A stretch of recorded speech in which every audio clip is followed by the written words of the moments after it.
The rain hammered against the palace windows as Adewale, Otonoba of Ife Kingdom, drove through the gates of his mansion. At 38, he carried the weight of tradition and expectation. Next in line to become Oba when the current aging king passed. The council meeting had been canceled due to the storm. He was home early, looking forward to surprising his wife and children. As he climbed the stairs to their bedroom, he heard Funk's voice through the slightly open door. Something in her tone made him freeze. By next week, he'll be gone. Her voice was low, excited. You'll be Oba and I'll still be queen. Nobody will suspect us. Adewale's hand stopped on the doorknob. Silence as she listened to whoever was on the phone. The herbs will make it look like heart attack. Natural death. The Babalawo confirmed it's untraceable. His blood turned to ice. Yes, Colonel. We've waited long enough. He trusts me completely. He'll drink anything I give him. Colonel, his younger brother. Adewale backed away silently, his mind racing. He descended the stairs like a ghost, got back in his car, and drove into the rain without destination. 30 minutes later, he found himself at Tun's house. His friend and the kingdom's Balagan, war chief, opened the door, took one look at Adewale's face, and pulled him inside. What happened? Adewale told him everything, every word, every terrible implication. Tun was silent for a long moment. Your wife and your brother, for the throne. The Oba is dying, Adewale said quietly. Everyone knows he has weeks, maybe months. Once he dies, I become Oba automatically. Unless you die first. Then Colonel inherits. And traditional law allows a brother to marry his deceased brother's widow, to care for her. Adewale's laugh was bitter. She gets to stay queen. He gets the throne. They both win. What will you do? If I confront them, they'll deny everything. If I report to police, what crime has been committed? A phone conversation? Adewale shook his head. And you know how it is. Police don't interfere with royal family matters. Tun leaned forward. You need proof, real evidence, and you need to protect yourself. If they're planning to use poison, every meal is dangerous. The truth settled over Adewale like a shroud. He lived with his would-be murderer, ate food she prepared, slept beside her every night. I'll pretend everything is normal, he said finally.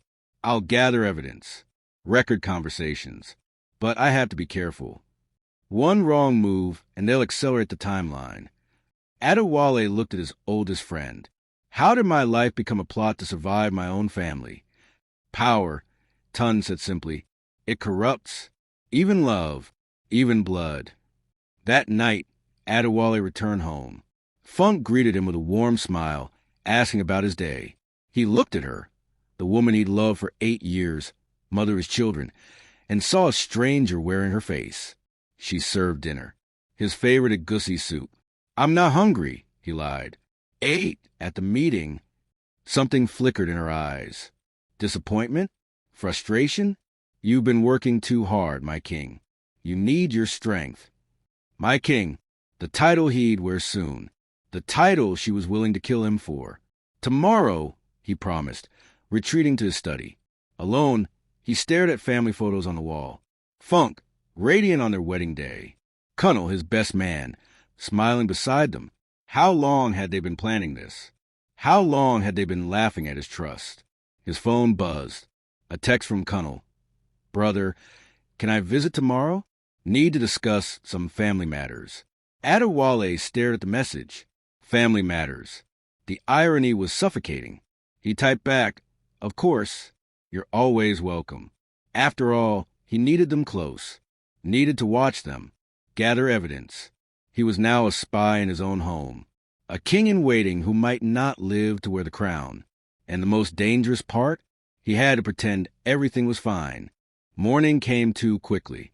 Adewale had barely slept, hyper-aware of Funk beside him, wondering if she'd try something in the night. She woke cheerful, oblivious to his suspicion. Good morning, my love. I'll make your favorite breakfast. No need. I'll eat light today. Fasting for spiritual clarity. Her smile faltered. Fasting? The coronation is coming. You need strength. The spirits require sacrifice. He kept his voice level. Just water and fruits for a week. Over the next days, he developed a system. He only ate food the children also ate. She wouldn't poison them.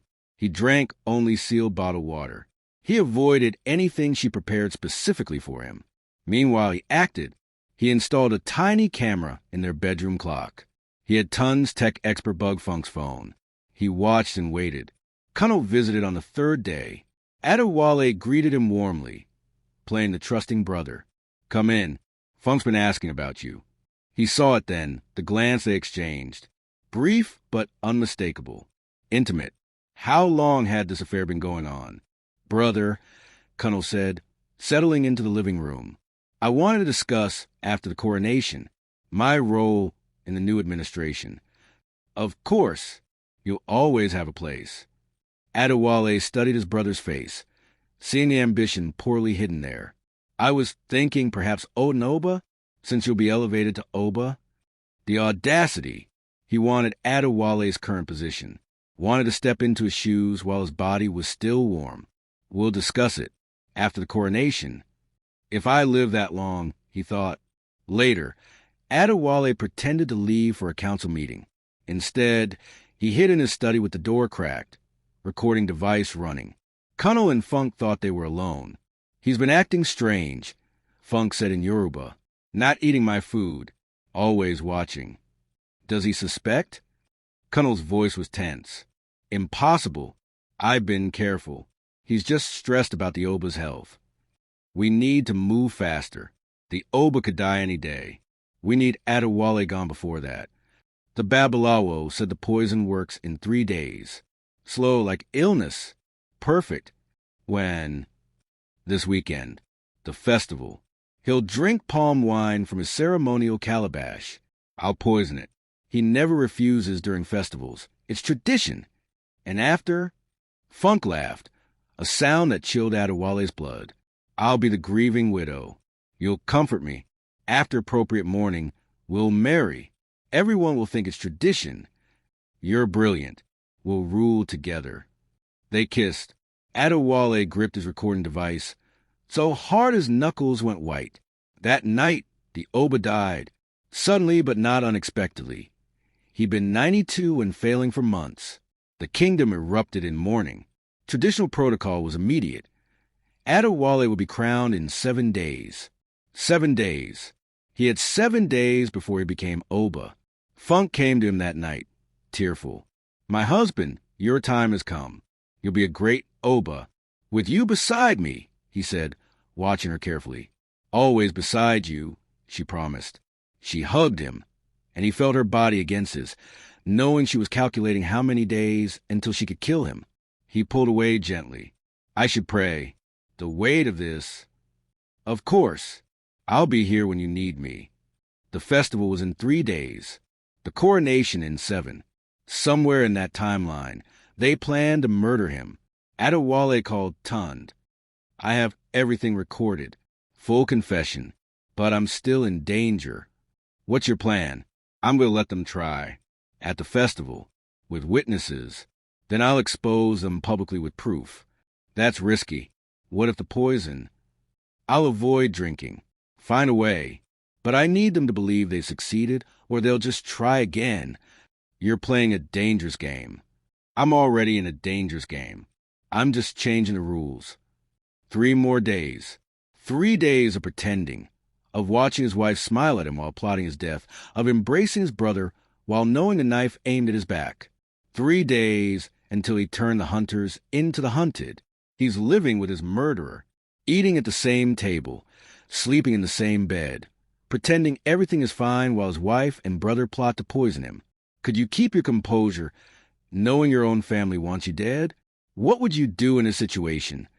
Confront him immediately or gather evidence like he's doing? Drop your honest answer in the comments. If you're on the edge of your seat waiting to see how he survives, smash that like button and subscribe to Africantales by Zion for more stories where strategy wins over emotion. Next chapter shows the poison calabash moment. You need to see how he escapes death. The kingdom mourned for 3 days. Black cloths hung from every compound.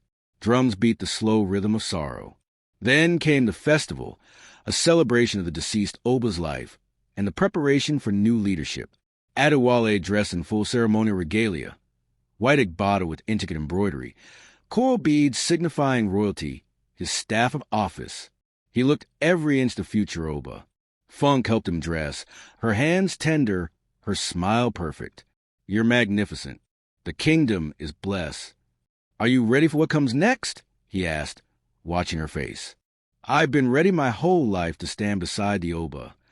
Beside, not behind. Interesting choice of words. The festival grounds were packed. Hundreds of citizens, all the chiefs in full regalia, the kingmakers who would crown him in 4 days. The royal family sat in positions of honor. Kunal was there, dressed as befitted the Oba's brother, smiling and waving to the crowd. The ceremonies began at sunset. Prayers, libations, traditional dances, the presentation of gifts to the Oba-elect. Finally, the palm wine ceremony. Each chief would drink from the communal pot, poured into their personal ceremonial calabash, and proclaim their loyalty. Adewale's calabash was famous. Carved from a single piece of wood by craftsmen 3 generations ago, adorned with the symbols of his lineage. It was kept in the palace shrine, brought out only for sacred occasions. This morning, Funk had volunteered to fetch it. Let me honor my husband properly, she'd said. The chiefs drank one by one, each proclaiming loyalty to the new reign. The crowd cheered after each declaration. Then, Odinoba Adewale, future Oba of Ife, come forth. The crowd roared. Adewale stood, walked to the center of the gathering. The weight of hundreds of eyes, the expectation of generations, pressed down on him. Funk appeared, walking slowly, reverently, carrying his calabash on a ceremonial tray. She knelt before him, tears streaming down her face. My husband, my king, may this wine give you strength for your reign. She raised the calabash to him. He took it. The wood was warm in his hands. Inside, palm wine swirled, creamy, fresh-tapped, and poisoned. He was certain. The crowd watched. The kingmakers watched. Kunal watched with barely concealed anticipation. He had to drink. Tradition demanded it. Refusing would insult the ancestors, dishonor the ceremony, raise questions he couldn't answer yet. But drinking meant death. He raised the calabash to his lips. Funk's eyes gleamed. He stumbled, not dramatically, just a slight loss of balance, a sway. But enough. The calabash tipped. Wine splashed onto the sacred ground. Gasps rippled through the crowd.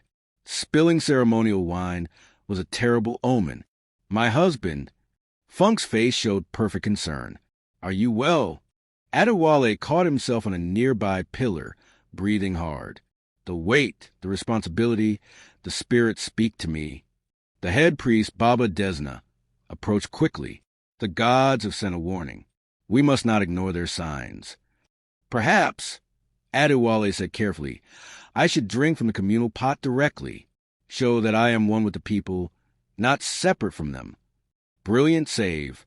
The crowd murmured approval. How humble, how wise. The priest nodded. Yes, drink as the people drink. Adewale drank from the main pot, the one everyone had drunk from, unpoisoned, because it would kill indiscriminately. The wine was sweet, clean, not death. The crowd cheered. The ceremony continued. But Funk's face, for one unguarded moment, showed pure panic.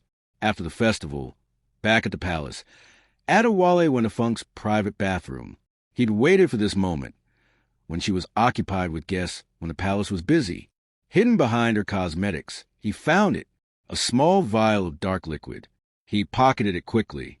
Hours later, Tun's doctor friend examined it. Oleander extract mixed with other plant toxins causes symptoms mimicking heart failure. By the time anyone tested for poison, it would be too late to detect. Enough to kill? Enough to kill 3 men. That night, Kunal came to the house. Adewale listened from his hidden position as his brother and wife argued. He didn't drink. One job, and he didn't drink. It was an accident. He stumbled. Accident? Or does he know? We're out of time. Coronation is in 4 days. We'll find another way. There is no other way. Once he's crowned, killing him means war. Adewale had heard enough. He emerged from hiding, and they heard his footsteps on the stairs. Cunnel quickly moved to a different room. Funk composed herself. By the time Adewale entered the living room, they looked innocent, discussing family matters. But he had it all recorded. Every word, every plan, every confession. Tomorrow, he would call the council. Tomorrow, he would expose them. Tomorrow, the hunters would become the hunted. He just had to survive one more night under the same roof as his would-be murderers. Dawn broke over Ife Kingdom with a strange tension in the air. Adewale had sent urgent summons in the night. Emergency council meeting, mandatory attendance. The throne room filled quickly. All 15 kingmakers, the royal family, the chiefs, the elders, even those from neighboring compounds, sensing something momentous. Cunnel arrived, trying to look concerned. "Brother, what's this about? Is there a threat to the kingdom?" "Sit down, Cunnel. You'll find out." Funk entered last, regal in her finest wrapper and gelly. She saw the assembly, and confusion flickered across her face. This wasn't normal protocol 3 days before coronation. Adewale stood before them, still in ceremonial white, but now he'd added the crown prince's staff, a symbol of his authority. "I've called you here because there is a conspiracy against this throne." Silence crashed over the room. "Someone among us plots murder, plans to seize the crown through blood and betrayal." The kingmakers leaned forward. Cunnel stood, playing outraged. "Brother, who would dare such evil? Name them and we'll—" "Sit down." The command in Adewale's voice froze Cunnel mid-gesture. Adewale turned to the assembly. "5 days ago, I overheard a phone conversation. My wife, discussing my murder with her co-conspirator." Funk jumped up. "Lies! I am your wife. How dare you accuse me before?" "I said sit." The force of his voice made her drop back into her seat. She wasn't alone in this plot. Her partner was my own brother. "Cunnel!" Explosion. Shouting. Disbelief. Accusations. Cunnel's face drained of color, but he rallied. "This is grief talking. The stress of becoming Oba has affected your—" "Then explain this." Adewale pressed play. The recording filled the throne room. Funk's voice clear and damning. "By next week, he'll be gone. You'll be Oba and I'll still be queen." Then Cunnel's, "The poison works in 3 days." Their voices continued, planning every detail, laughing about his trust. The room was silent except for the recording. When it finished, Funk was white as bone. Cunnel had stopped moving entirely. "There's more," Adewale said calmly. He held up the vial. "Oleander poison, found in my wife's bathroom, tested by physicians." He produced printed screenshots, messages between them, planning, scheming. He showed the video footage. My own wife and brother, conspiring against my life. Baba Desna, eldest of the kingmakers, stood slowly. His face was carved from stone. "This is treason, not just against a man, but against the throne itself, against the ancestors." "Guards," Adewale said quietly. "Secure them." Royal guards moved toward Funk and Cunnel. Cunnel broke first. Wait. Yes, we planned it, but it was her. Funk seduced me. She wanted to stay queen." "Liar." Funk screamed. "You came to me. You wanted the throne. You said Adewale was weak, that you should be Oba." They turned on each other like wolves, each desperate to save themselves, each blaming the other, confessing everything in their panic. The council watched in disgust as their true natures revealed themselves. Baba Desna raised his hand for silence. "Enough. You condemned yourselves from your own mouths." He turned to Adewale. "You've shown wisdom. You didn't act rashly. You gathered evidence. You exposed evil through proper channels. These are the qualities of a true Oba." The judgment was swift and traditional. Cunnel was banished permanently, stripped of his titles, his name erased from royal records, his property seized. He would leave Ife Kingdom and never return. To speak his name would bring bad luck. Funk faced harsher judgment. Divorce by royal decree. Loss of all titles and status. Her children would remain with Adewale. She had tried to orphan them, so she lost the right of motherhood. She, too, was banished, sent back to her family in shame. The kingdom is merciful, Baba Desna declared. In older times, you would both have faced death. Be grateful for modern laws. As guards led them away, Funk looked back at Adewale. I gave you 8 years. I gave you children. And this is how you repay me. You tried to poison me. You betrayed me with my own brother. And you dare speak of repayment? She had no answer. After they were gone, Baba Desna approached Adewale. Your coronation will proceed as planned, but you've been tested before you've even worn the crown. And I've learned, Adewale said quietly, trust must be earned, even from family, especially from family. Exposed, in front of the entire royal council with recordings, poison evidence, and video proof. They tried to blame each other and confessed everything. Colonel banished forever, Funk divorced and exiled, both stripped of everything. Have you ever exposed someone publicly who betrayed you? How did it feel? Share your story in the comments. If you believe in justice served with evidence, like this video and subscribe to Africantales by Zion for more stories where truth wins. One more chapter. See how he rebuilds after this betrayal. 3 days later, under clear skies, Adewale was crowned Oba of Ife Kingdom. The ceremony was magnificent. Drums thundered, dancers swirled. The crown, ancient, heavy with history, was placed on his head by the kingmakers. Kabiyesi, Oba Nkio. The crowd's roar shook the earth. Long live the king. But as Adewale sat on the throne of his ancestors, the crown felt heavier than its physical weight. He'd paid for this seat in betrayal and blood. His children stood nearby. Taiwo, 6 years old, and Kahine, 4. They didn't understand where their mother had gone. Baba, when is Mama coming back? Taiwo asked that night. Adewale knelt before his son. Your mother made very bad choices. She hurt people. She can't come home. Did she hurt you, Baba? Yes, but we'll be okay. I promise. Kahine cried. Adewale held both children, his heart breaking for them. Innocent casualties of their mother's greed. As Oba, Adewale's first decree surprised many. In this kingdom, loyalty and character matter more than blood. I elevate Tun, the Balagan, to the position of chief advisor to the Oba. Tun protested. My lord, this honor. You stood by me when my blood family betrayed me. That is true brotherhood. The kingdom settled into new rhythms under their young Oba's leadership. But Adewale was changed. He trusted carefully now, kept his circle small, questioned motives. How can I marry again? He asked Tun one evening. How can I trust? Not every woman is Funk. Don't let her poison your heart along with trying to poison your body. A year passed. Then another. One day, a professor named Adesawa requested audience. She wanted to discuss education reform for the kingdom's children. She was 34, intelligent, articulate, passionate about helping people.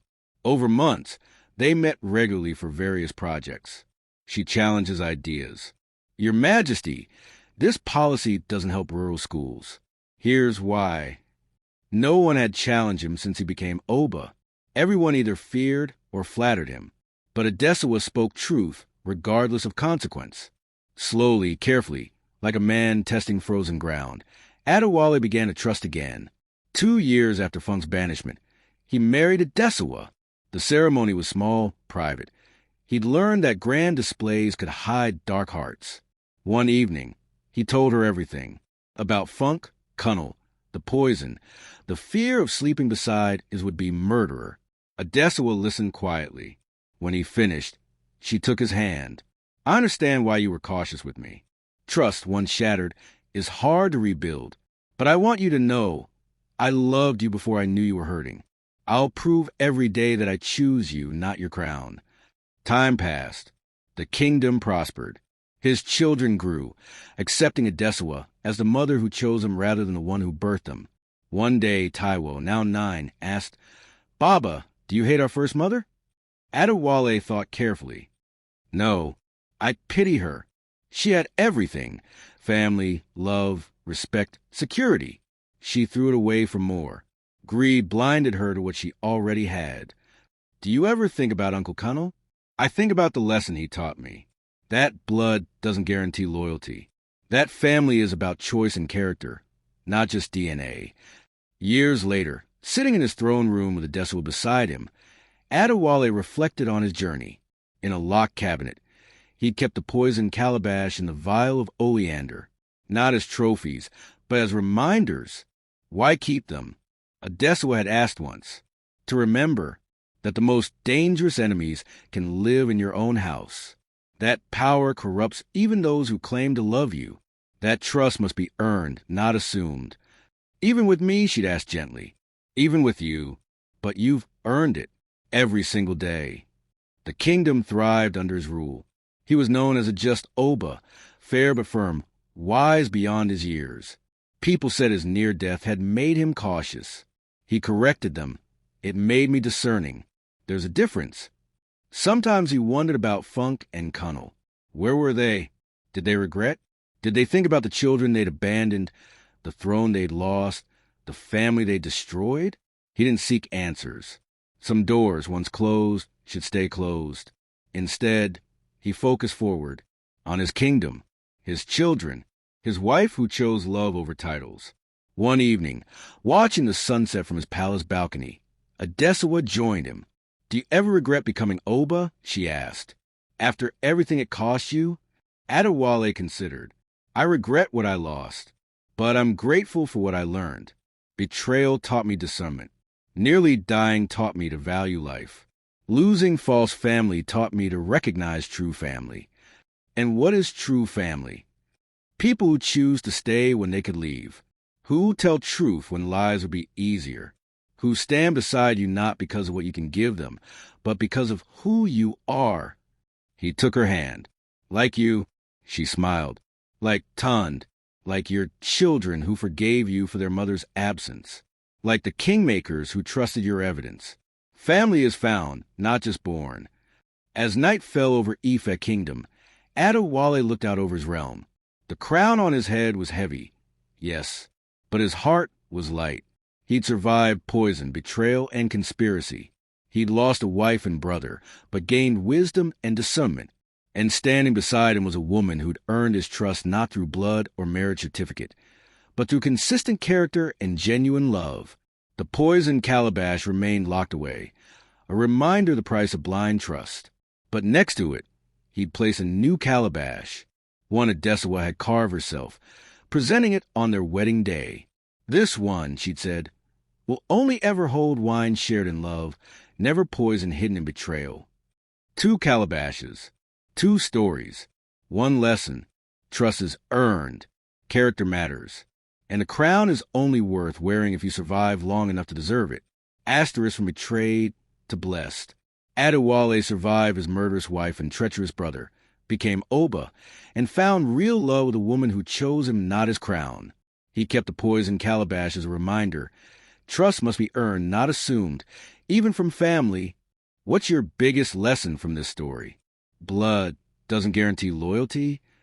The most dangerous enemies live in your own house. Discernment is better than revenge. Share your takeaway in the comments. If this royal thriller kept you on the edge of your seat, smash that like button. Share with someone who needs to hear about strategic thinking over emotional reactions. Subscribe to Africantales by Zion with notifications on for more stories about betrayal, wisdom, and survival. Remember, not all family is loyal. Not all enemies are strangers. And the most valuable crown you'll ever wear is discernment. Trust carefully. Choose your circle wisely. Survive to tell your story. Thank you for watching, and may you be surrounded by people who choose you for who you are, not what you can give them.